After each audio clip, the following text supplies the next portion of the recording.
আমাদের বাঙালিদের কম বেশি সকলের বাড়িতেই দুর্গাপুজো, ভাইফোঁটা, কালী পুজো এই সময়টাতে নাড়ু মোয়া হয়।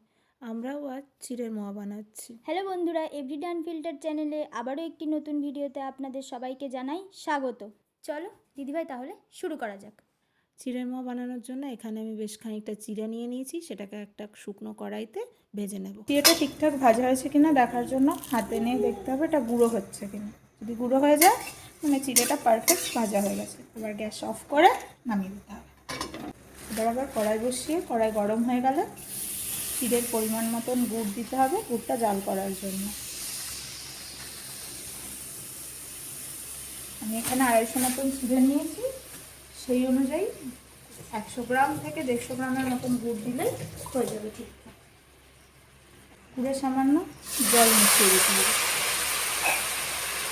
তারপর গুড়টাকে কন্টিনিউ নাড়তে হবে।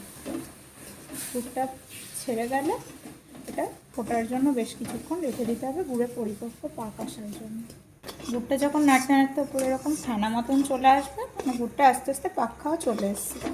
এইভাবে বেশ কিছুক্ষণ প্রায় 1 মিনিট মতন নেড়ে ছেড়ে গ্যাস অফ করে দিতে হবে। এরপর আস্তে আস্তে হাতা করে গুড়টা এরকম করে দিতে হবে, আর অন্য আরেকটা কিছু দিয়ে বা খুন্তি ব্যবহার করে এরকম করে নাড়তে হবে, নেড়ে নিতে হবে। এরকম করে অল্প অল্প করে গুড় দিতে হবে আর নেড়ে নিতে হবে। এই সময় আরেকজন যদি একটু সাহায্য করে খুবই ভালো হয়।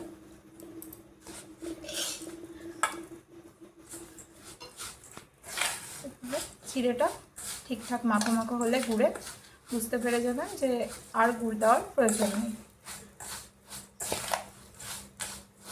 করে ভালো করে নাড়িয়ে চাড়িয়ে দেখতে হবে যে জায়গায় একটু গুড়ের প্রয়োজন হবে সেইখানটাতে অল্প গুড় দিয়ে দেবে। আস্তে আস্তে যখন গুড়টা চিড়েতে বেশ মাখো মাখো হয়ে যাবে তার মানে এটা হয়ে গেছে। তখন হাতে সর্ষের তেল নিয়ে বসে পড়তে হবে এর পাক দিতে। একটু গরম থাকতে থাকতেই পাক দিলে পাকটা ভালো খায়। হাতে সর্ষের তেল নিয়ে 2 হাতে ভালো করে মাখিয়ে নিতে হবে। তারপর বেশ অল্প একটু করে নিয়ে আপনারা যেরকম সাইজের পছন্দ করবেন সেই মতন নিয়ে হাতে নিয়ে প্রথমে আলগা হাতে এটাকে চাপ দিতে হবে। চাপ দিতে দিতে যখন আস্তে আস্তে জড়িয়ে যাওয়ার মতন হবে তখন 2 হাতে করে একটু শক্ত করে আস্তে আস্তে চাপ দিতে হবে। এরকম করে হাতে নিয়ে গোল গোল করে বলের শেপে, বড় শেপও দেওয়া যায়, ছোটো শেপও দেওয়া যায়, যে যেটা করে। এই যে আমার একটা চিড়ের মোয়া রেডি হয়ে গেল।